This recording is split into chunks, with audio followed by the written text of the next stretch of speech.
What if I told you Nigeria's biggest tech billionaire built his empire on a secret he hid for 20 years? A secret involving betrayal, blood, and billions of dollars. The night his company crashed nationwide, the truth began to surface. But this wasn't just about money. It was about family. Stay with me, because this story changes everything. At exactly 11:47 p.m., the lights in Lagos were still alive with their usual chaos. Traffic growling on 3rd Mainland Bridge, generators humming in distant compounds, nightlife pulsing in Victoria Island. But inside Nigeria's digital bloodstream, something stopped. VASPay, the largest fintech platform in West Africa, froze. POS machines blinked endlessly. ATM screens went dark. Transfers failed. Supermarkets couldn't process payments. Ride-hailing apps rejected transactions. Within minutes, panic spread across the country. Social media exploded with hashtags. News stations interrupted regular programming. Investors began calling nonstop. Inside a glass-walled penthouse in Banana Island, Adewale Whale Adetona stood silently, staring at a massive digital screen displaying live outage reports. He wasn't surprised. He wasn't shouting at engineers. He wasn't demanding answers. He was waiting. His phone vibrated. One message appeared on the screen. It's time. They know. His jaw tightened. For 20 years, he had built an empire from nothing, rising from the streets of Mushin to become Nigeria's youngest tech billionaire. VASPay wasn't just a company. It was a backbone of modern Nigerian commerce. But tonight, that backbone had snapped. News outlets began speculating about foreign hackers. Competitors subtly celebrated. Government officials demanded immediate explanations. Yet Whale knew the truth. This was not a cyber attack. It was deliberate. The shutdown had been triggered from within. And somewhere in the city, someone was preparing to expose a secret that had been buried for 2 decades. Across the Atlantic, a woman boarded a flight to Lagos with a thin black file stamped with 2 words, Project Genesis. The pilot announced a smooth journey ahead. She knew the landing would be anything but smooth. 20 years earlier, Mushin was not a place where billionaires were born. It was crowded, loud, unforgiving. Whale grew up in a single-room apartment with peeling paint and a leaking roof. His mother sold food by the roadside, stretching every naira to keep them afloat. They had no steady electricity, but Whale had curiosity. He dismantled broken radios, rewired discarded televisions, and built crude battery-powered devices from scraps he scavenged at Ojalegba Market. Teachers called him strange. Classmates called him professor. But there was something unusual about Whale's childhood. Every time, without fail, his school fees were paid anonymously. When his mother asked questions, the school simply said, "It has been handled." No sponsor ever visited. No name was given. Just quiet support. At 16, Whale discovered the internet at a cyber cave. The world opened before him. Code, forums, digital payments, online banking systems. Nigeria's financial system was fragmented and slow. Transfers took days. Payments failed often. Whale became obsessed with building something faster. At 17, he met Tunde Balogun, another gifted coder with sharper business instincts. They bonded instantly over late-night coding sessions and cheap noodles shared at the cafe. Together, they drafted a prototype for a mobile payment platform that could process transactions in seconds. They called it Genesis. It was rough but revolutionary. Investors laughed at 2 teenagers from Mushin claiming they could disrupt banking. But someone else was watching quietly from the shadows. One evening, after a long argument about ownership percentages and future control, Tunde stormed out of the cafe. That night would change everything. Genesis was never meant to belong to one person. Whale and Tunde had agreed, 50-50, 2 dreamers against the system. But when a powerful investor expressed interest, everything shifted. The offer came with conditions. 1 clear leader, 1 face of the company, no divided authority. Tunde refused. He believed in partnership. Whale believed in opportunity. Their argument grew louder, sharper, more personal. Tunde accused Whale of choosing power over loyalty. Whale accused Tunde of lacking ambition. 2 weeks later, Tunde disappeared. His phone stopped connecting. His apartment was empty. Neighbors said men in black SUVs had visited. No police report was filed. No public search began. Shortly after, Whale registered the company, now renamed Vospay, under his sole ownership. The early prototype code was refined, polished, expanded. Within a few years, it attracted serious venture capital. The Fintech revolution in Nigeria began, and Whale became its golden child. But buried deep inside an old external drive, there remained an untouched folder labeled Genesis_Original. Inside it were emails, shared code logs, and a scanned partnership agreement bearing 2 signatures. Whale kept it hidden, locked away like a ghost he refused to confront. What he did not know was that somewhere far from Lagos, Tunde was alive, and he had kept his own copy. And one day, he would return. Success in Nigeria does not whisper. It announces itself with sirens, convoys, flashing cameras, and headlines that crown kings overnight. Within 5 years of registering Vospay under his sole ownership, Adewale Adetona became more than a founder. He became a symbol. Lagos called him the Code Prince. Business magazines called him Africa's digital future. Politicians called him our son. Investors called him unstoppable. Vospay expanded from a simple mobile transfer solution into a financial ecosystem: bill payments, merchant services, microloans, cross-border remittance. Markets that once relied on cash began scanning QR codes. Street vendors who had never entered a bank suddenly had digital wallets. It felt revolutionary. It felt patriotic. It felt clean. But empires are never clean. Behind the glossy interviews and keynote speeches in Dubai and Silicon Valley were boardroom negotiations that never made the press. Early investors who had asked uncomfortable questions about the company's origin story were quietly bought out. A small tech blog that published an article claiming Vospay had an unnamed co-founder was sued into silence. A former developer who hinted on social media about missing files deleted his posts after a private meeting with legal representatives. Every potential crack in the foundation was sealed before it could widen. Whale convinced himself it was necessary. Africa needed a success story. Nigeria needed proof it could build global technology giants. If investors sensed instability, the funding would dry up. If the public sensed scandal, trust would collapse. And Fintech runs on trust. So he refined the narrative. Poor boy from Mushin, brilliant coder, lone visionary who defied the odds. It was a powerful story. It inspired millions. It was also incomplete. As Vospay grew, so did its influence. Government agencies partnered with the platform to distribute grants. Election campaigns used its infrastructure for donations. International organizations praised its data capabilities. What most users didn't realize was that Vospay was quietly collecting behavioral financial patterns at scale: spending habits, movement trends, regional purchasing power shifts. Data is the new oil, they said, and Whale's company was drilling deep into Nigeria's economic soul. One evening at a high-profile gala in Abuja, a senior politician leaned close to Whale and said with a smile, "Young man, you're not just running payments. You're running the future." It sounded like praise. It felt like a warning. Around that time, a mid-level compliance officer inside Vospay stumbled upon archived server logs labeled Genesis Migration. Curious, she attempted to access them. The files were encrypted beyond her clearance. When she requested authorization, her supervisor advised her to focus on current operations.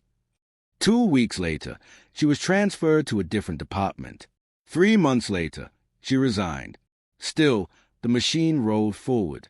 Vospay expanded into Ghana, Kenya, and Rwanda. Foreign venture capital poured in. Whale's net worth crossed the $1 billion mark. His mother moved from Mushin to a quiet estate in Ikoyi. The boy who once studied under candlelight now flew private. Yet some nights, when the city went quiet and the applause faded, Whale would open an old external drive and stare at a folder he never deleted. Genesis_Original. He never opened it for long. Just enough to remind himself it existed. Just enough to feel the weight of it. What he didn't know was that someone else had begun opening similar files, on the other side of the world. And unlike him, she had no reason to keep them closed. Amora Okoye had built a career on exposing powerful men who believed they were untouchable. Based in London but born in Enugu, she specialized in financial investigations, offshore accounts, shell companies, digital fraud networks. She understood systems. She understood silence. One rainy Tuesday morning, a plain envelope arrived at her office with no return address. Inside was a flash drive and a single sheet of paper that read, "If Africa must build honestly, start here." She plugged in the drive expecting conspiracy theory nonsense. Instead, she found organized folders, early code draft for a platform labeled Genesis, scanned partnership agreements dated 20 years back, email exchanges between two teenage developers discussing equity splits. The names caught her attention immediately, Adiwale Adatona and Tunde Balogun. She leaned back in her chair. VASDPY's origin story listed only one founder. Yet here was documentation suggesting shared ownership. Amora began digging. Corporate registry filings from the early 2000s showed inconsistencies, brief mentions of provisional partnerships that were later amended. She cross-referenced timestamps on the code logs. They matched. She traced IP addresses tied to the earliest commits. Two distinct users. Two creators. Not one. Then she found something stranger, encrypted correspondence between an early investor and a third-party entity connected to a powerful Nigerian industrialist. The same industrialist who had publicly mentored Whale during his early years. The emails hinted at leadership restructuring before a series of funding. That phrase echoed ominously. Journalism is often about instinct, and Amora's instinct told her this wasn't just about stolen credit. This was about engineered control. She contacted a trusted cybersecurity analyst to verify the authenticity of the documents. The metadata checked out. Nothing appeared fabricated. If anything, whoever compiled the files wanted them verified. She requested an interview with VASDPY's media office under the guise of writing a feature on African fintech growth. The response was polite but cautious. They offered talking points, statistics, and pre-approved photographs. No access to archival records. No interviews about the early days. That resistance confirmed her suspicion. 3 days later, another message arrived in her encrypted inbox. "He doesn't know I sent it. I work inside. The blackout will happen soon." Attached was a partial internal memo referencing a system-wide scheduled stress test. The date matched the week she was scheduled to travel to Lagos. Amora booked the flight immediately. She packed light, recorder, encrypted laptop, backup drives. On the plane, she reviewed the partnership agreement again. 50% Adiwale, 50% Tunde. Signed in ink. Dated long before VASPE officially existed. She wondered where Tunde Balogun was now. Dead? Paid off? Silenced? As the aircraft descended toward Murtala Muhammad International Airport, her phone reconnected to network service. A flood of notifications appeared. VASPE had just experienced the largest outage in Nigerian history.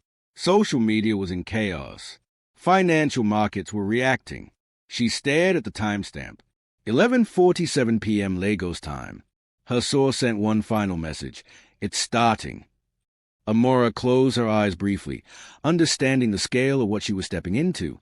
This was no longer a historical correction. This was an active unraveling. And somewhere in Lagos, the man at the center of it all was preparing for impact. Long before venture capital firms discovered Whale, someone else had invested in him quietly. Throughout his teenage years in Mushin, anonymous payments had covered his tuition, exam fees, even his first second-hand laptop. His mother never questioned miracles too deeply. Survival left little room for suspicion. But years later, after VASPE began attracting national attention, the identity of that benefactor revealed itself in the most unexpected way. Chief Oyemade Balogun was a titan of Nigerian industry, oil, logistics, real estate. Old money, political connections, calculated influence. During a televised tech summit, he publicly praised Whale as the embodiment of Nigeria's future. Privately, he requested a meeting. In a quiet office overlooking the Lagos Lagoon, the chief told Whale the truth. He had funded his education anonymously. He claimed he believed in nurturing raw talent regardless of background. He framed it as philanthropy, mentorship, nation-building. Whale felt gratitude mixed with confusion. Why him? Why so consistently? The chief simply smiled and said, "Greatness must be guided early." Over time, the meetings became strategic. The chief advised on expansion, investor negotiations, political navigation. He introduced Whale to powerful circles. Doors opened effortlessly. It felt like destiny accelerating. But destiny as architects.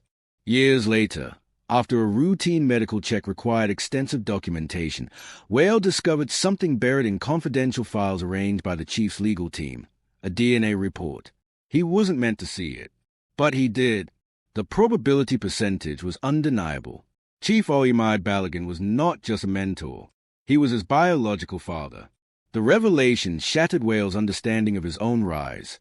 The anonymous school fees, the strategic introductions, the early investor alignment. None of it was random.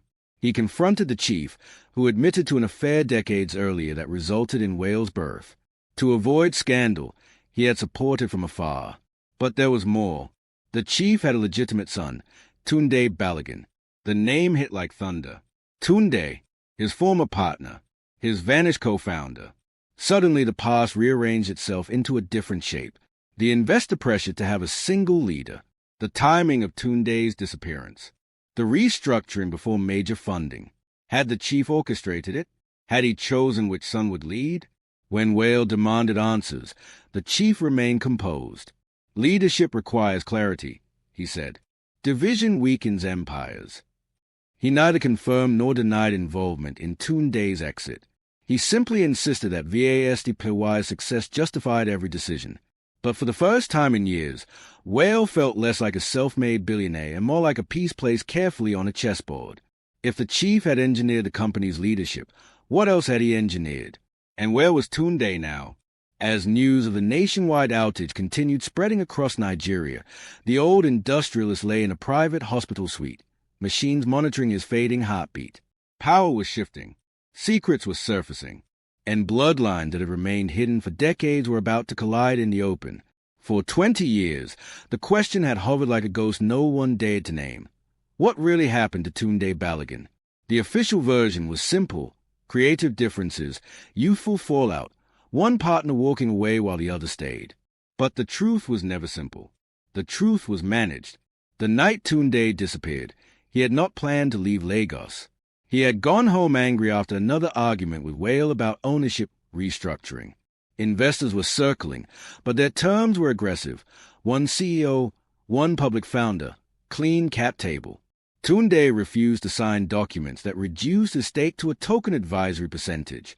"We built this together," he had said. "If we lose it, we lose it together." Whale, under mounting pressure from powerful backers and quiet persuasion from Chief Balogun, saw it differently. He saw scale. He saw inevitability. He saw history calling his name. 2 days after that argument, black SUVs pulled up outside Tunde's apartment in Surulere. The men who stepped out were polite, well-dressed, calm. They didn't threaten him loudly. They didn't wave weapons. They presented options. A confidentiality agreement. A buyout sum large enough to transform his family's life. A relocation opportunity abroad. Oh, prolonged legal complications tied to intellectual property, disputes he could not afford to fight. It was coercion wrapped in courtesy. Tunde refused at first, but then they mentioned his mother's small pharmacy business, its licensing irregularities, its tax exposure. They mentioned his younger sister's university scholarship. They mentioned how fragile stability could be. The message was clear. Resistance would not only cost him, it would cost everyone he loved. Within 48 hours, Tunde signed a non-disclosure agreement and an equity transfer document he barely recognized. He was flown out of the country under the guise of a tech fellowship in Europe. Officially, he had chosen a different path. Unofficially, he had been removed. But Tunde was not naive. Before signing anything, he duplicated everything. Source code commits, early pitch decks, the original Genesis partnership agreement bearing both signatures. He stored encrypted copies in multiple locations. "In case I don't make it," he labeled OneDrive, not because he feared death, but because he feared erasure. In Berlin, anger became discipline. He studied blockchain architecture before it was fashionable. He followed VASDPY's meteoric rise from afar, each funding round, each award ceremony, each magazine cover featuring Whale as a lone visionary. The betrayal hurt less over time. What replaced it was clarity. He understood now that he had not just been pushed out by a friend. He had been strategically sacrificed. Years passed. He built quietly, consulting for European fintech startups, learning how decentralized systems could remove the very vulnerabilities that centralized empires exploited.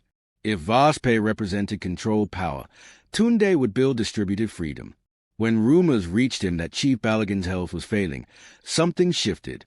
And when an encrypted message arrived from a journalist named Amora Okoye asking a simple question, "Were you ever part of Genesis?" Tunde knew the past was done waiting. He didn't want revenge. He wanted recognition. He wanted the historical record corrected. But he also understood timing. So when VASDPAY systems went dark at exactly 11:47 p.m., it wasn't surprise he felt. It was inevitability. The empire that had erased him was now unstable. And this time, he was not the boy in Surulere.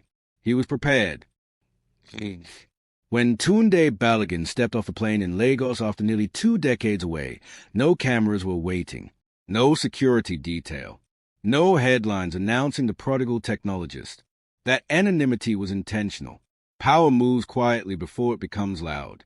Lagos had changed. The skyline stretched higher. Tech hubs filled Yaba. Billboards advertised digital wallets and crypto exchanges. And everywhere he looked, he saw VSDPay's logo on kiosks, buses, shop windows. The company he had co-created without recognition had become infrastructure. Tunde checked into a modest hotel not far from the mainland tech corridor. Within hours, he received a secure message from Amora. They met in a private co-working space after dark. She placed printed copies of the Genesis agreement on the table between them. He studied his youngest signature, steady and hopeful. "You kept it," she said. He nodded. "They assumed I wouldn't." Amora explained the scope of her investigation: internal memos, investor communications, encrypted archives. She also revealed something new.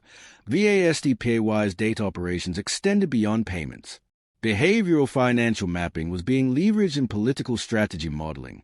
The platform wasn't just processing money, it was influencing narratives. Tunde wasn't shocked. Centralized data always finds political gravity. What surprised him was the scale. "Does Whale know?" Amora asked. Tunde paused. He knows enough. But the real shock came the next morning when financial news broke that a foreign-backed blockchain startup named NovaChange had secured a massive funding round to enter the West African market.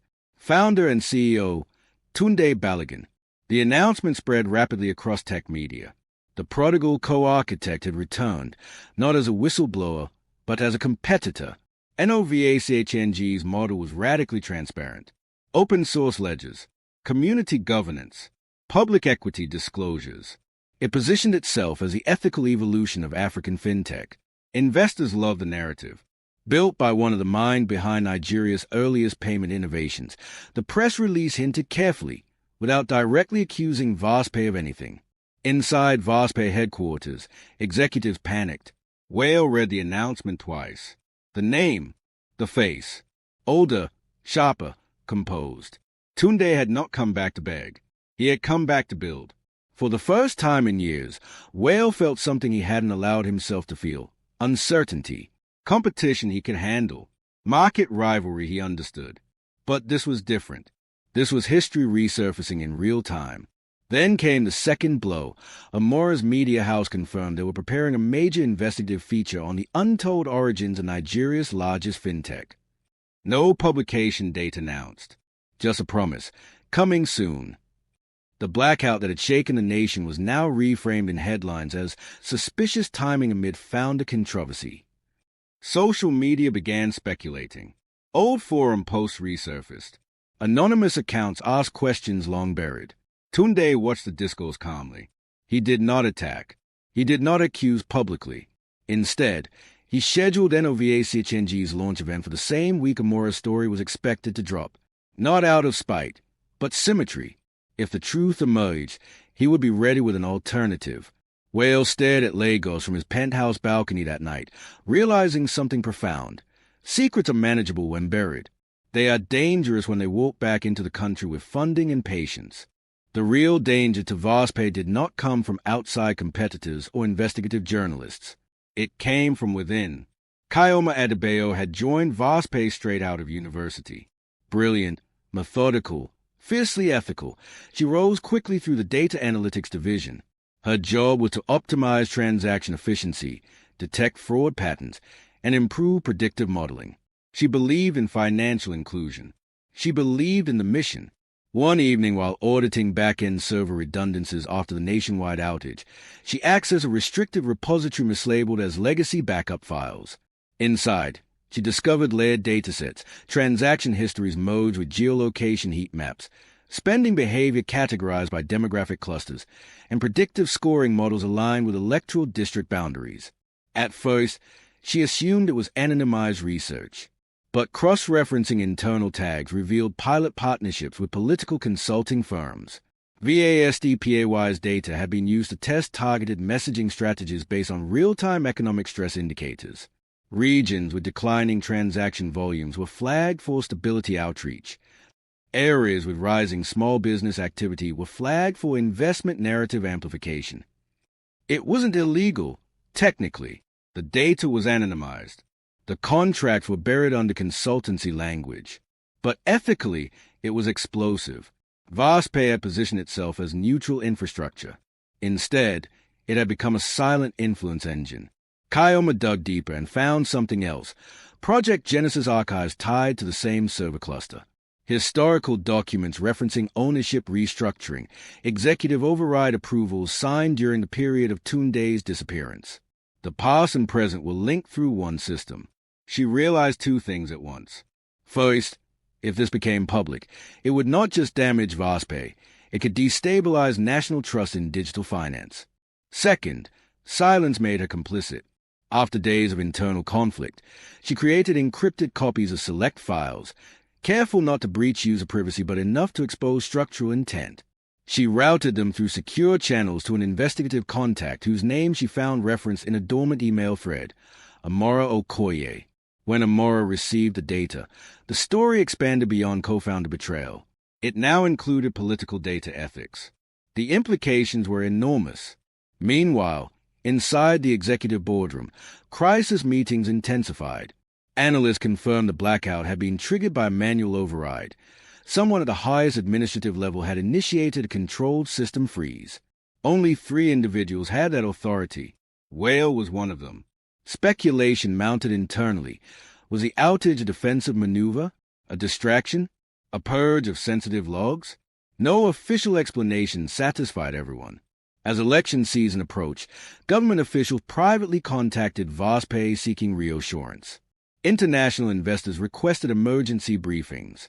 NOVACHNG's public transparency stance gained traction among younger users. And in the middle of it all stood Whale, founder, son, beneficiary, architect, watching decades of carefully managed narrative begin to fracture. The secret he had protected for 20 years was no longer singular. It was layered: family, ownership, influence. And now, thanks to an internal conscience he never anticipated, those layers were aligning. The question was no longer whether the truth would surface. The question was who would control how it did. By morning, the crisis was no longer about a system outage. It was about control. VASDPAY's headquarters in Victoria Island felt less like a tech company and more like a war room. Screens displayed trending hashtags, falling stock projections, investor sentiment analysis, and media speculation charts. Who built Genesis was climbing. VASDPAY data was worse. Politicians who once praised the platform now released cautious statements about digital accountability. The shift was subtle but unmistakable. Power was repositioning itself. Whale sat at the head of the boardroom table listening as executives debated strategy. Legal wanted aggressive denial. PR wanted emotional storytelling about national service. Compliance wanted silence. But silence had already expired. The internal leak had confirmed what only a handful at the top knew.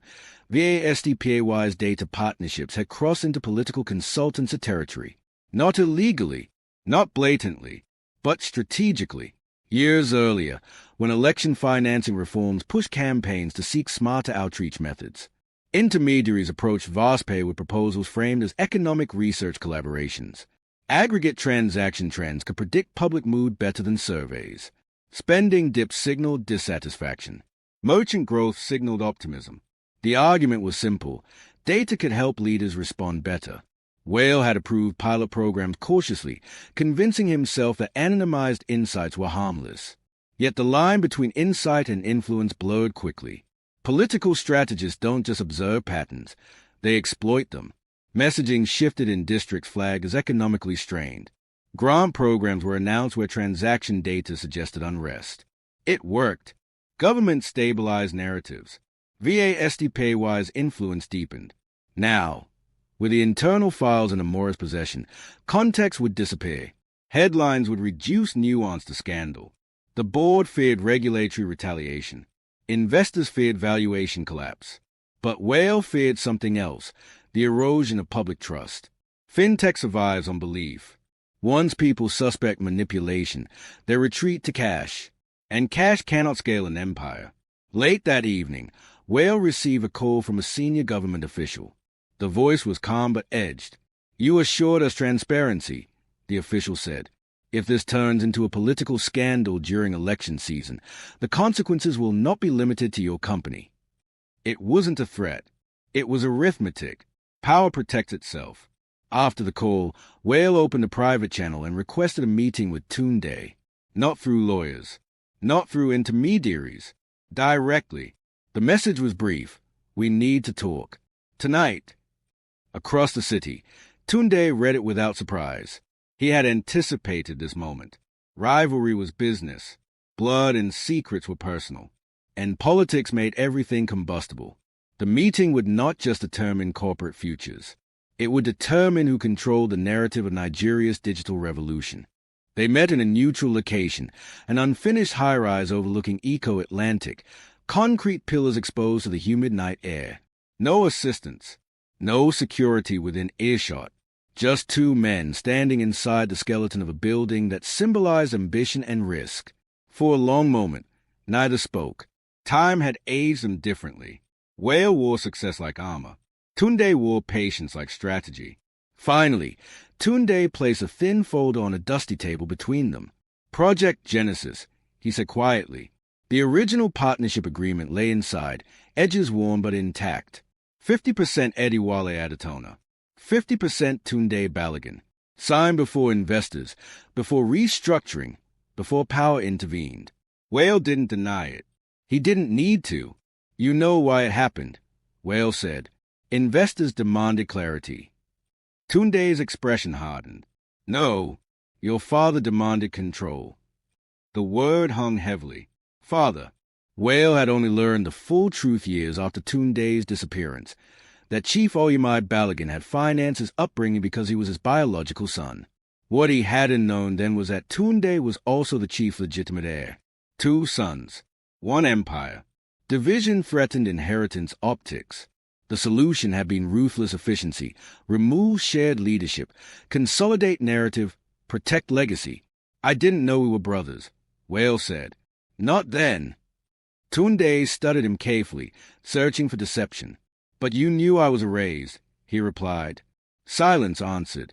They both understood that erasure had not required full knowledge of bloodline to be immoral. "Amora has everything," Tunde continued. "Ownership documents, data partnerships, internal approvals. This won't stay private." Whale exhaled slowly. "If it goes public recklessly, the damage won't just hit me. It will hit the entire ecosystem." That was not exaggeration. Nigeria's fintech boom relied on investor confidence and regulatory goodwill. A scandal tying ownership fraud and political data influence together could freeze capital inflow overnight. Tunde wasn't blind to that reality. "I don't want collapse," he said. "I want correction." Correction meant acknowledging him publicly as co-founder. Correction meant equity redistribution. Correction meant admitting the chief's manipulation. It also meant destabilizing the myth of the lone genius entrepreneur, a myth investors adored. Whale walked to the edge of the unfinished floor, staring at the dark Atlantic waters.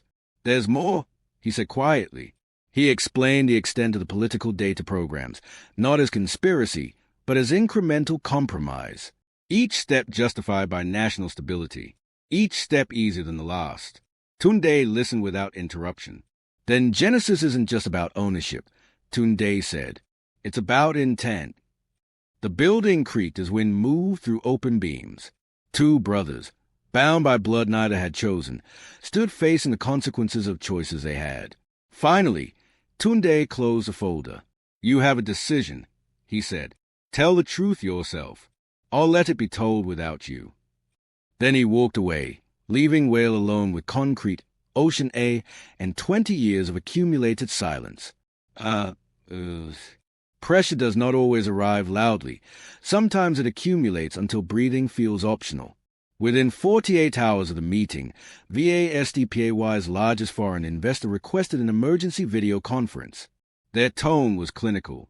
We are aware of potential reputational exposure tied to early ownership structure and data utilization partnerships, the lead partner said.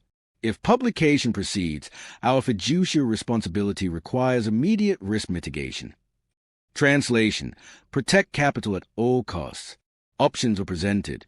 Deny allegations aggressively, discredit sources, initiate legal injunctions against media release, or negotiate private settlement with all involved parties, including Tunde. None of the options included public confession. After the call ended, another message arrived, this time from political intermediary close to federal leadership. It was less polished. Do not destabilize the system, it read. National interest must override personal redemption. The implication was clear. If Whale triggered a scandal days before election season, regulatory agencies could reopen compliance audits. Licenses could stall.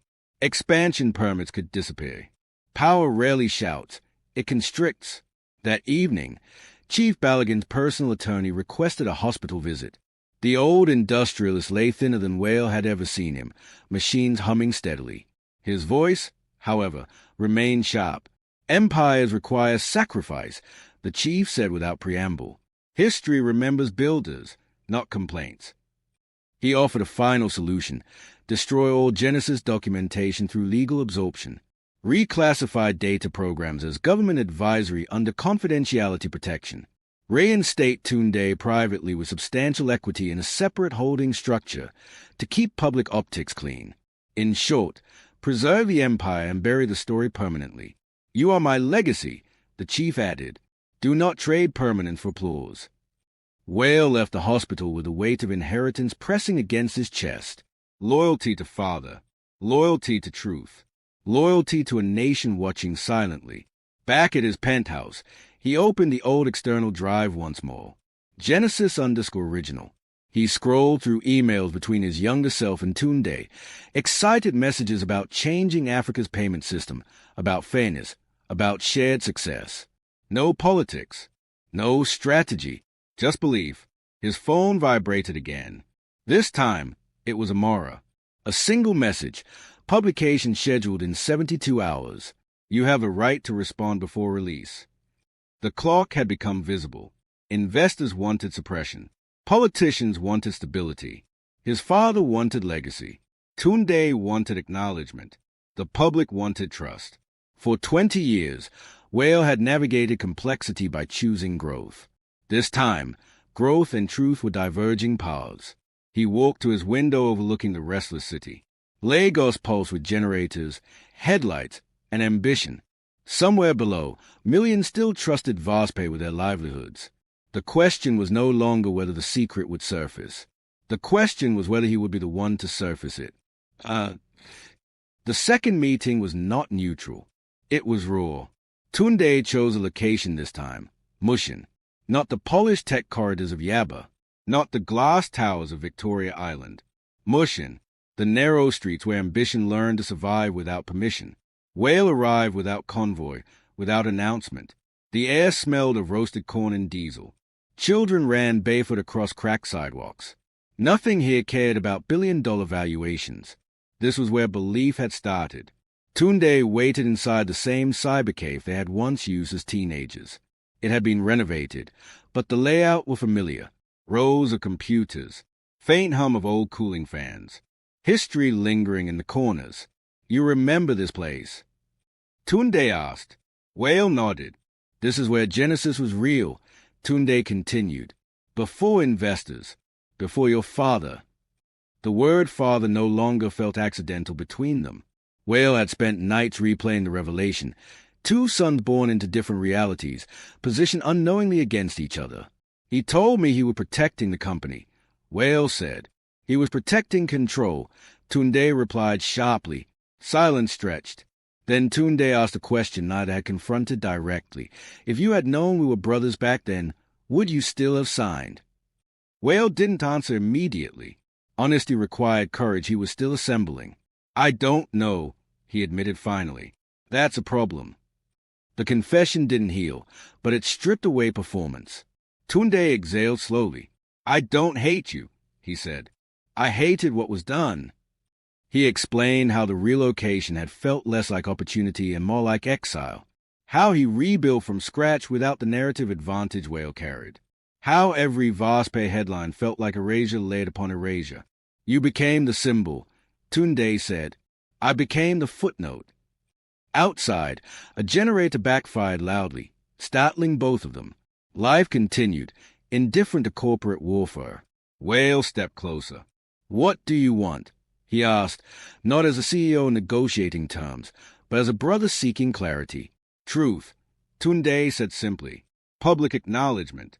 Structural correction. No backroom settlement. That meant press conference. Equity restructuring visible to regulators. Admission of political data partnerships. It meant reputational risk with no guarantee of forgiveness. Whale looked around the cafe, the birthplace of ambition. If I do this, he said quietly, there's no controlling what follows. Tunde met his gaze. Control is what caused this. The simplicity of the statement hit harder than any accusation. For years, Whale had believed leadership meant managing outcomes. Now he faced the possibility that leadership meant surrendering them. As he left Mushin that afternoon, one truth became unavoidable. This was no longer negotiation. It was a reckoning. Chief Oyemide Balogun had built his empire on anticipation.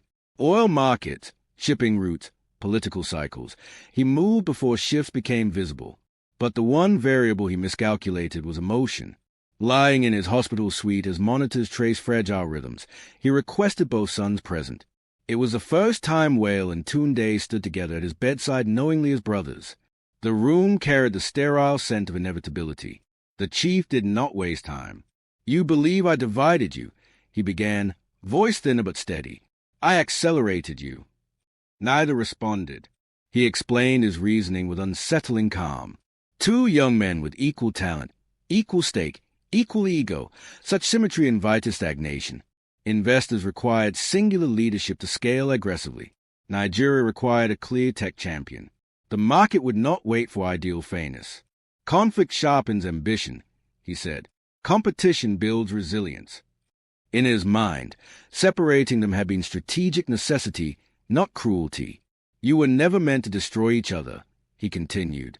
You were meant to strengthen the ecosystem from different angles. Tunde's jaw tightened.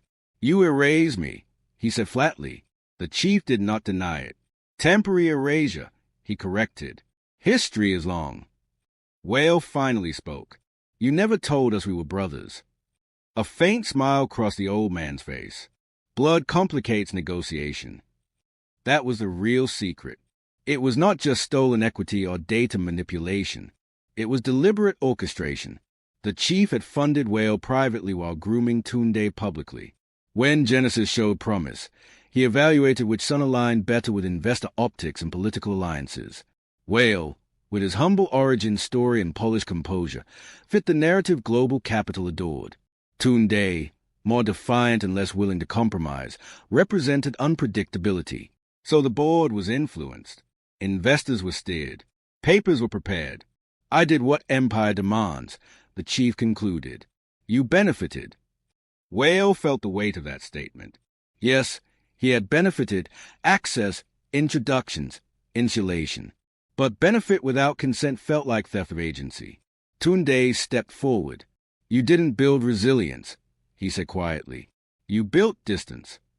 The monitor beeped steadily as silence thickened. Finally, the chief turned to Whale. You have a choice now, he whispered. Preserve scale, or chase moral applause. Even near death, he framed truth as weakness. As they left the hospital, the brothers did not speak immediately. Outside, the Lagos sky threatened rain. Tunde broke the silence first. He thinks this is still strategy. Whale stared ahead. For him, it always was. But something had shifted. Hearing the manipulation articulated stripped it of mystique. It was no longer shadowy influence. It was calculated engineering. And engineering could be dismantled. The real secret was not rivalry. It was design. And design, once exposed, could not hide behind destiny. The offer arrived that same night, encrypted and direct from the chief's legal office. A comprehensive restructuring package. Immediate transfer of significant private equity to Tunde through offshore holdings. Legal absorption of Genesis documents under binding arbitration. Reclassification of political data partnerships as confidential national security collaborations. Sealed for 25 years. In exchange, both brothers would sign lifetime non-disclosure agreements. Publicly, Vaspay would announce a strategic expansion partnership with NovaChange, presenting unity without confession. Markets would stabilize. Investors would relax. Regulators would cooperate. The empire would remain intact. It was elegant, efficient, bloodless. Whale reviewed the documents in his dimly lit study while Lagos thunder rolled in the distance. On paper, it solved everything. Tunde would gain wealth and influence. The ecosystem would avoid shock. Nigeria's fintech reputation would remain shiny. Only one thing would be sacrificed: truth. His phone buzzed. Tunde had received the same offer. "If you sign, I walk away permanently," Tunde said over the call. "I won't fight, but I won't pretend either." There was no anger in his voice, only finality. Minutes later, a Mora sent confirmation. The investigative piece was fully drafted. Ownership evidence, internal data memos, timeline reconstruction, balance, fact-check, devastating. "You have 12 hours for official response," her message read. The countdown felt physical now. Midnight approached. In the distance, lightning flashed across the Atlantic horizon. Whale walked onto his balcony, rain beginning to fall against glass railings. Below, the city pulsed unaware of the decision hanging above it. He imagined two futures. In one, he signed, stability preserved, history slightly distorted but economically efficient. In the other, he refused, markets volatile, political backlash inevitable, reputation unpredictable, but clean. He thought about Mushin, about the cyber cave, about emails between two teenagers who believed innovation meant fairness. He thought about the millions who trusted Vaspay daily without understanding its invisible influence. Leadership, he realized, was not about preventing collapse. It was about choosing what deserved to stand. He returned inside, opened the legal file, and closed it without signing. Then he opened a different terminal, one only 3 executives could access. Administrative override, system-wide broadcast capability. Scheduled time, 11:47 p.m. nationwide. The same time the blackout had begun days earlier. If truth would surface, it would not leak in fragments. It would arrive from the source. As thunder shook the skyline, Whale pressed confirm.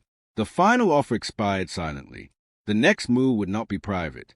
At exactly 11:47 p.m., every screen connected to Vaspay flickered. ATMs paused mid-transaction. POS terminals froze. The mobile app interface dissolved into a black background. Across Nigeria, confusion rippled again, but this time it lasted only seconds. Then a live video feed appeared. No corporate logo. No music. Just Adewale Adetona seated alone at a desk in a dimly lit room. No suit jacket. No stage lighting. No teleprompter visible. Raw. Direct. Millions watched because they had no choice. Vaspay was infrastructure. When it spoke, the nation listened. Whale looked into the camera longer than expected, as if measuring the weight of the silence. "Good evening," he began. His voice was steady but stripped of its usual executive polish. "Tonight, I am not speaking as a billionaire. I am speaking as a founder." Social media exploded in real time. News stations scrambled to capture the live feed. Investors flooded internal chat lines. Inside government offices, aides stared at screens in disbelief. This was not approved. This was not negotiated. Whale continued. He spoke about Genesis, the original name of the platform. He spoke about partnership, about two young men in a cyber cave building something they believed would change Africa. Then he said the name clearly. Tunde Balogun is co-founder of what became VASPay. The internet felt like it inhaled at once. 20 years of carefully curated narrative fractured in a single sentence. Whale did not deflect blame onto investors. He did not hide behind legal language. Ownership was restructured under pressure, he admitted, and I allowed that restructuring to erase someone who deserved equal recognition. Markets reacted instantly. VASDPay's valuation ticker began sliding, but he did not stop. He addressed data partnerships next, calmly, precisely. We entered into advisory collaborations that used aggregated financial behavior insights in ways that blurred ethical boundaries, he said. The data was anonymized. The intent was framed as stability. But transparency was not sufficient. That responsibility is mine. Phones rang inside regulatory agencies. Political figures exchanged urgent messages. Yet the broadcast continued uninterrupted. Whale concluded not with defense, but with proposal. He announced an immediate equity restoration process, an independent ethics review board, full publication of historical founding documents, and a joint press conference within 48 hours featuring Tunde. Trust, he said finally, cannot be automated. It must be chosen. The screen went black. Across Nigeria, silence followed before noise erupted. Debate, praise, outrage, admiration. The empire had not been attacked from outside. It had confessed from within. Mourning did not bring collapse. It brought division. Markets opened volatile but not catastrophic. International analysts called the move unprecedented transparency. Some investors labeled it reckless. Others called it visionary crisis management. Social media fractured into camps, those accusing Whale of strategic self-preservation and those praising moral courage. But the most anticipated moment was a joint appearance. 48 hours later, in a packed Lagos conference hall, Whale and Tunde walked onto the stage together. No dramatic music, no scripted theatrics, just two men facing cameras. Tunde spoke first. I was part of Genesis, he said evenly, and I was removed through decisions influenced by power structures larger than you could navigate. He did not attack. He did not dramatize. He described facts. Whale followed, confirming structural manipulation tied to investor optics and paternal influence. The word father surfaced publicly for the first time. Gasps moved through the room as a bloodline revelation became official. Chief Oyemi Balogun's name trended nationwide within minutes. The narrative shifted from corporate scandal to dynastic engineering. Questions fired from journalists. Was a blackout staged? Yes. It was initiated to create a controlled disclosure environment. Were political data collaborations legal? Technically, yes, but ethically insufficient. Would regulators investigate? Whale welcomed it. The boldness disarmed some critics. Then came the unexpected moment. Tunde announced that NovaChange would not position itself as VASDPay's destroyer. Instead, both companies would collaborate on a new open data ethics framework for African Fintech, transparent governance standards any platform could adopt. Competition would remain, but secrecy would not. The room shifted. What could have been corporate civil war became public restructuring. Outside, reactions intensified. Young entrepreneurs called it a turning point for African tech maturity. Skeptics warned it was calculated image recovery. Political figures distanced themselves from prior collaborations. Meanwhile, in a private hospital suite, Chief Balogun watched coverage replayed silently on a mounted screen. No statement was issued from his office. By evening, regulatory agencies confirmed formal review procedures but stopped short of punitive action. Markets stabilized faster than expected. The anticipated crash did not fully materialize. Something more complex occurred. Trust recalibrated instead of evaporated. That night, Whale and Tunde stood alone backstage after the press conference. No cameras, no microphones, just exhaustion. This isn't over, Tunde said quietly. It was never going to be, Whale replied. But for the first time in 20 years, neither felt erased. Reconstruction is quieter than confession. In the weeks that followed, Vaspe underwent the most aggressive internal audit in its history. Independent oversight committees were established with international observers. Archived Genesis documents were published in full, emails, code logs, early pitch decks, turning what was once hidden into case study material at business schools. Equity restructuring granted Tunde substantial ownership publicly, not through silent offshore vehicles but through transparent regulatory filings. Investors negotiated fiercely but stayed. Why? Because collapse would cost more than reform. Nova Chain's launch is scheduled, positioning itself as a decentralized complement rather than a vengeful rival. For the first time, two founders who had once been engineered into opposition stood on separate stages speaking about cooperative competition. The political data partnerships were terminated and documented. Public apologies were issued not just for procedural opacity, but for ethical ambiguity. Critics remained. Some accused Whale of confessing only when exposure became inevitable. Others questioned whether true power ever fully surrenders control. Those debates continued, and that was the point. Silence had been replaced with scrutiny. In Mushin, the old cybercafe owner placed framed photos of both founders on the wall, calling them "our boys" again. University students dissected the saga in entrepreneurship seminars as a cautionary tale about governance and ambition. International media reframed the story from scandal to structural awakening. Meanwhile, Chief Oyemai Balogun's health declined steadily. He passed away quietly 3 weeks after the broadcast, leaving behind an empire more transparent than he would have chosen. At his private memorial, Whale and Tunde stood side by side, not reconciled in sentimentality, but aligned in reality. The rivalry engineered to sharpen them had instead exposed the limits of control. One evening shortly after, the brothers returned to the balcony overlooking Lagos. The same skyline that once felt like a chessboard. Traffic lights blinked below. Generators hummed. The city moved forward as it always did. "Do you regret it?" Tunde asked. Whale considered the question carefully. Billions had fluctuated. Power had shifted. Legacy had transformed. "No," he said finally, "because now it's ours. Not inherited, not manipulated, not hidden, built and rebuilt in the open. Legacy is rarely what the architect imagines. It is what survives exposure."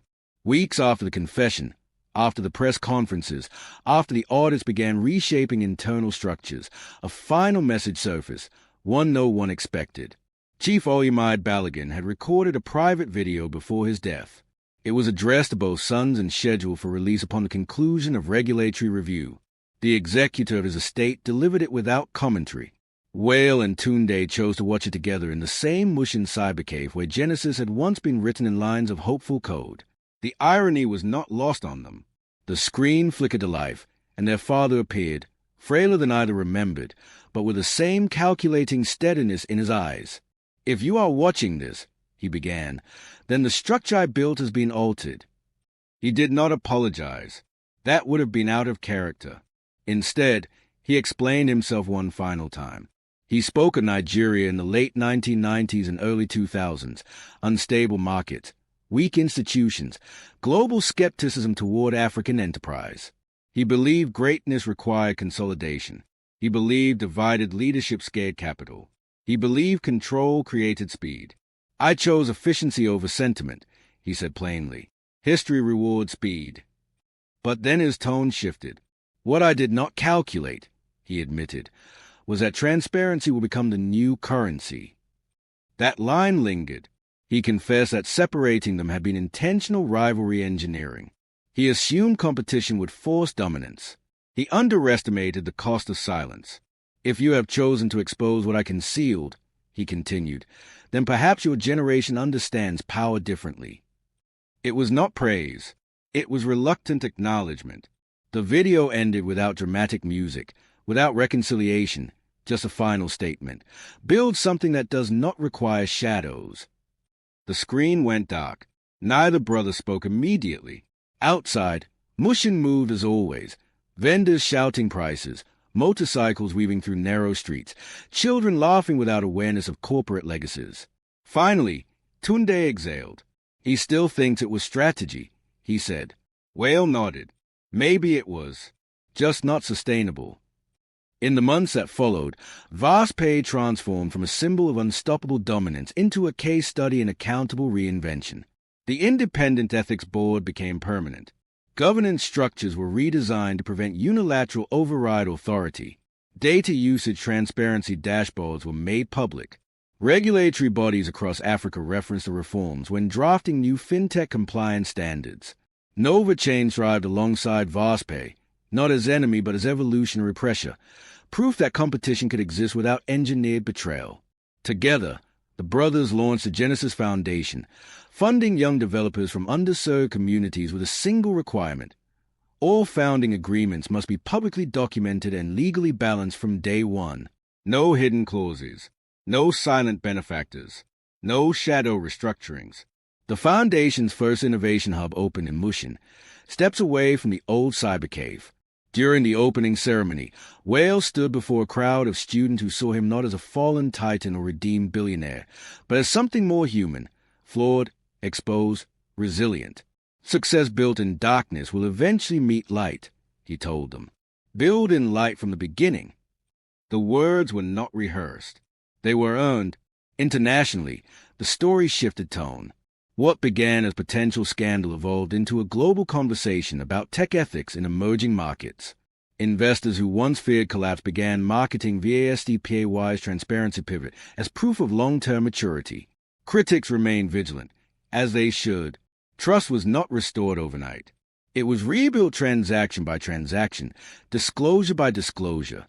One evening, nearly a year after the broadcast had changed everything, Whale and Tunde stood again on a balcony overlooking Lagos, this time not as rivals engineered by inheritance, but as partners who had chosen visibility over convenience. The skyline glowed with ambition. Payment notifications pinged across millions of phones. Life continued, messy, digital, interconnected. Do you ever think about what would have happened if we kept quiet? Tunde asked. Whale considered it carefully. The empire might have remained smoother. Valuations might have climbed faster. Their father's blueprint would have stayed intact. But beneath it, fracture lines would have widened silently. Silence would have been easier, Whale admitted, but it would have been borrowed time. Tunde nodded. Below them, Lagos traffic pulsed like circuitry, chaotic but alive. The secret that had slept for 20 years no longer existed as threat. It existed as foundation, not because it was hidden well, but because it had been faced. Legacy, they realized, was not about controlling narrative. It was about surviving truth. And as the city light shimmered against the Atlantic horizon, two brothers stood not as products of manipulation, but as authors of a future no longer written in shadow.